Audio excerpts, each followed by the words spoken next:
Dubai guest house নামে একটি আবাসিক হোটেলে চলছে অসামাজিক কার্যকলাপ। এমন খবরে সেখানে যায় পুলিশ দেখে দরজা বন্ধ করে দেয় অভিযুক্তরা। পরে ফিল্মি স্টাইলে দরজা ভেঙে ভেতরে ঢোকে পুলিশ সদস্যরা। সেখানে অভিযান চালিয়ে 9 নারী সহ 22 জনকে আটক করা হয়।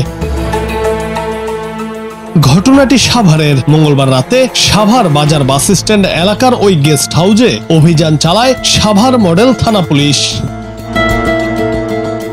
তাৎক্ষণিকভাবে আটক ব্যক্তিদের নাম পরিচয় প্রকাশ করা হয়নি। সাভার মডেল থানার ওসি জুয়েল মিয়া জানান, অসামাজিক কার্যকলাপের অভিযোগে 9 নারী সহ 22 জনকে ধরা হয়। তবে আটক ব্যক্তিদের মধ্যে স্বামী স্ত্রীও থাকতে পারেন।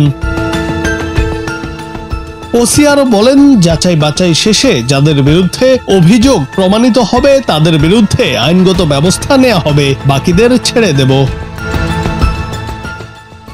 জুনায়েদ আহমেদ, বাংলা টিভি।